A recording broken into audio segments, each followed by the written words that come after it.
Welcome back, YouTubers, to another Raw Rundown with us, the British Fist. Mr. Parkin here, and this guy sitting next to me, he is a What's Up machine, people, as said by FullKiller99 himself. It's none other than NJ. What's up? Subscribe down below, like down below, and comment down below things you all should know by now, people. And make sure you contact us in the links in the description box below. Yes, and also in the links in the description box below, as NJ so brilliantly mentioned there, you will find links to how you can send in your What's Up clips to us. If you haven't heard already, the video we did yesterday should explain a lot. NJ, would you care to just explain what we're trying to do and trying to give back to the YWC here?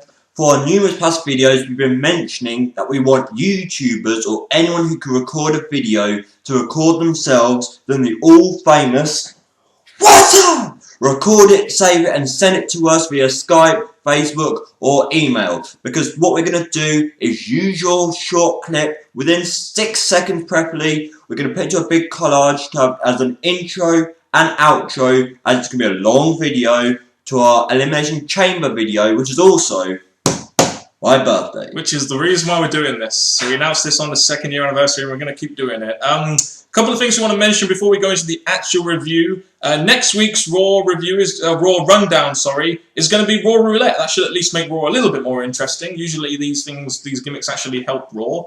Yes. Big Show versus Del Rio at the Rumble is a last man standing match. Hopefully it will be as good as the one I watched on SmackDown when Rock was on the show. Yes. And Bob Backlund, good old Bob Backlund, is in the Hall of Fame. Well done, Bob Backlund. He definitely deserves it, does that lovely, lovely old man. Just want to say that. Bob Backlund, you are a legend.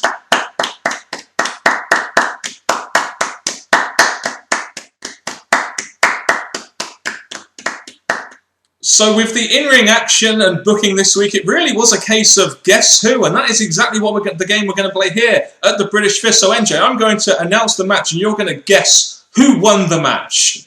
It's a really good game, this is, guys. Really unpredictable. No one knows what the results are going to be. So here we go. Let's try to see, NJ, if you can get 4 out of 4, a special prize will be given to you in this video. Big Show versus Zack Ryder. Ryback versus Heath Slater. Alicia Fox versus Caitlyn. Draw. Alberto Del Rio versus Tensai. You really had a great chance there to win something, NJ. I was going to give you something really, really good, but you didn't win. Oh God, you just suck. Seriously, that was terrible. I think anyone could have done that. Why? Anyway, let's just move on. You guys know who won those matches. It was obvious. Let's move on to the character enhancement.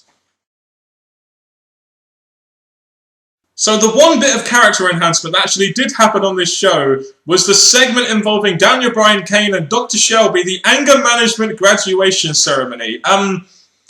I think this segment was a lot of fun. It looked like, for a start, Kane and Daniel Bryan were wearing bin bags. It didn't really look like they were wearing graduation attire. It really felt like it was a funeral kind of thing, you know, and there were like the undertakers and stuff. It was just bad attires, but it was funny. You had Daniel Bryan's hair swiped one side and Kane's the other, yeah. And his beard was good enough for rats to live in as well. And also they had this thing with the Velo Victorian. It's like they were both suggesting each other to go talk about the feelings. And in the end, it all came down to this, that everyone had to hug. Yes, Michael Cole and Jerry Lawler had to hug. Justin Robertson, the sound guy, had to hug. People in the crowd had to hug. And British Fist also had to hug as well. Oh, I love you, NJ. I love you, buddy. Ditto. Yeah, anyway. The thing about this, the one thing I felt a bit off was, yes, they all hug each other. You had King and Cole who were feuding one time, and now they're really best friends. So they join them this hug. The sound guy, okay, nice to see you. The crowd, yes, it's all good. It all went down well, but no one got to talk about their feelings. I would have loved to hear Kane do a promo on his feelings once again, like he did at the very beginning of the anger management storyline.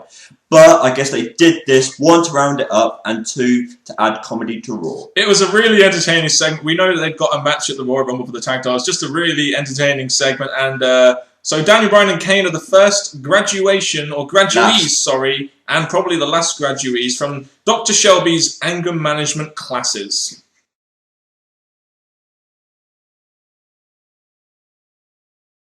So let's face it, WWE were focusing on 2 matches throughout this whole show, one of which was the Royal Rumble, which we're going to talk about the build to now and the storyline advancement. The one bit of the big news of the night was that we had a Beat the Clock challenge, and there was some implication to the Rumble for this because it was for a Rumble spot, essentially. The thing about this is that for the last few weeks, I'm in the Rumble, I'm in the Rumble, I'm in the Rumble, I'm in the Rumble. And then, just 'cause it's the go-home show to the pay-per-view, they think, right, we're going to make this special. We're going to make this feel like the Rumble's coming.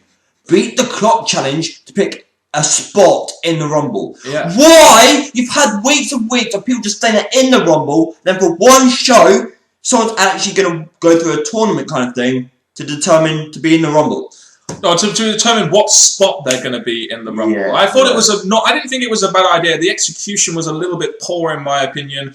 The matches went on quite long, and when you have matches that, surely if you're in a Beat the Clock challenge, you'd be trying to be urgent. You wouldn't be doing rest holds and stuff. You had Cesaro versus Orton, which Orton won at 11:36. Ziggler versus Miz. Ziggler won via interference at 10:56. That match, I was going to say, with Miz as a face, now he can have matches against these kind of wrestlers I want to see. So for this particular match, I think it was nicely put on and nicely used at the right time. That left Sheamus versus Barrett. Exactly. And basically, neither person won because they couldn't beat Ziggler's time because Ziggler kept fucking with them during the match. So it got to the point where Ziggler, was getting this really good spot in the Royal Rumble, and then Vicky Guerrero says, you can either pick 1 or 2. The 2 most ridiculous numbers, yes. When it'll be interesting to see how far he gets if he comes at 1 or 2. But the stupid thing is that Vicky, of course, after the whole Ziggler talking to AJ, kissy stuff, Vicky wanted to get her revenge, so she made this added stipulation or whatever it was. And I just want to see how far Ziggler goes with this stupid tournament-y thing done. It's really pointless. Like, if you knew the stipulation, you would deliberately go out there and lose. So what's the point in having a tournament which essentially people would deliberately want to go out there and lose? Just so stupid, in my opinion. All that time they devoted to it on TV, and they just go to that. We had the final segment of the evening as well. We had John Cena addressing the WWE Universe. And I'm not a Cena hater, guys, but I watched this promo, and it was terrible. He just made no sense at all. Nothing to do with the Rumble. Was talking about stuff, nothing to do with the WWE. Video games and stuff like that. And why? This is just a waste of time. And we get to this part of the segment which actually mattered, when you get a load of superstars like Sheamus, Randy Orton, primetime jobbers, coming down saying they're going to win the Royal Rumble. We had that big, typical Royal Rumble brawl to end the show, which Alex Riley was involved in, which was interesting, to say the least. The thing about Cena, forget about him, I'm always saying that his promos suck and they're a waste of time.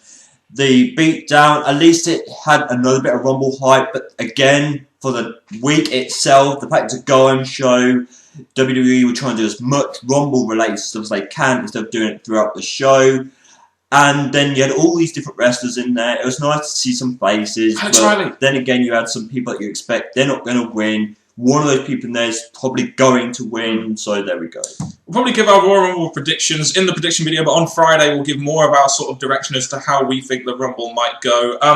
The big brawl to end the show, yeah, it was simple, but it's effective. So, the whole Beat the Clock challenge, in my opinion, was kind of stupid in what it led to. The final segment, while Cena's promo was ridiculous, at least we had, at least we ended the show with the big brawl and the big, hype for the Rumble. I personally thought they would end the show with Rock and Punk, which is what we're going to talk about in the next segment. So the second match that WWE were really focusing on, because let's face it, Royal Rumble is pretty much a 2-match card, was the Punk versus Rock feud. Now, you can't blame WWE for devoting a lot of TV time to this. It didn't main event the show, but you had an opening segment, you had many backstage segments, and a promo from each of the guys. The opening segment, so it had a lot of TV time devoted to it. You had Vicky Guerrero and Heyman opening the show, getting some pretty damn good heat, and obviously last week Rock made fun of them both, so they're in unison now. Yes, this is another thing. Just like I mentioned about Jerry Lawler and Michael Cole, these two, yes, they're both heels, but there was a time when they were both against each other, not getting along, someone to be in someone else's place. So I thought them joining forces, wrapping their arm around each other, I thought, okay, this is not right between these two. Now have one common enemy, I guess, in The Rock. So I guess for this time. But with this, Vicky Guerrero said a line which represents TNA in a way. I always do what's right. Didn't Hogan say that before he came out to the stupid wedding? But moving away from that, this setup, making Punk look great, Rock not looking great, and setting up the rest of the show. Yeah, I mean, you had basically the whole story behind this was that Vicky Guerrero wasn't allowing Rock to be in the building, and he would be arrested if he did get into the building by the police. You had various backstage segments where you had like the Rock trying to get into the arena, cutting promos on the police. You know, the only person in history that ever cuts a promo on a policeman, really, isn't it? The thing about this is quite nicely done. Even though these police were there to stop The Rock getting in, he did his magic and got them to like him. The one who had his family at the ringside must have given him his ticket. He managed to get in. So in a way, Rock cut a few jokes and reasons why each one should be arrested, blah, blah, blah. Not very good police, are they, though? Just letting the guy in when their job was supposed to be in. I think this is to me, this is one of my pet peeves of WWE. Why would a guy cut a promo on some police? Like, I've been an advocate lately of WWE feeling a little bit more real, and the last thing you would do if you were by police would be cut a promo in the Rocks. I don't know, it just bugged me a little bit. I was entertained by it, but these kind of things bug me a little bit when Raw is trying to be live and they're trying to be a bit more real, but I will move on from that. We had the backstage segment where Vince McMahon announced that if Punk interferes in the Rock and Punk match, he'll be stripped of the title. So essentially, CM Punk's lost. But what Vince obviously meant was if the Shield interfere in the Rock Punk match, he'll be stripped of the title. The reason all this happened down to obviously Rock got attacked, Rock got beat down when CM Punk was in the Skybox. But the thing I want to say about this is that Vince is going to find evidence because the evidence that happened early in the night was Brad Maddox went to Heyman, managed to get into the WWE by working alongside Heyman, which is backing up the fact that I think Brad Maddox is the leader of the Shield. If you were the leader of the Shield, you definitely carry a cameraman around you to document everything you're doing, so you can make that famous "How I Took Over the Shield" and WWE documentary down the line. And then that goes to what we see these other video packages of what the Shield use when they're cutting their promos, a video recorder. So in my opinion, this is all adding up slowly, a few hints there, that Brad Maddox will be the lead of the Shield, working alongside Heyman and Punk now. So we had CM Punk's promo in I believe it was the hour main event of the show, basically saying how The Rock is here to entertain, Punk is here to hurt people and be champion. A very serious promo. He said he made the belt prestigious and The Rock won't take the belt from him. A very serious, I believe, necessary promo by CM Punk. It was quite short and to the point. I wouldn't really call it serious, because when I was watching this, I was like, this feels like a promo he's been cutting every time he's in the ring. Insulting The Rock, saying why he should be champion, why he is champion. I just felt that this, yes, it was a good promo because it's Punk, but I felt this is almost everything he says in all of his recent promos. And then Rock actually manages to get into the building in the end, so what was the point in that whole, oh, you can't get into the building, you got a ticket, and apparently if you get a ticket, you apparently get an entrance music theme and a Titantron as well. Rock coming for a promo, it was a standard promo by The Rock, really.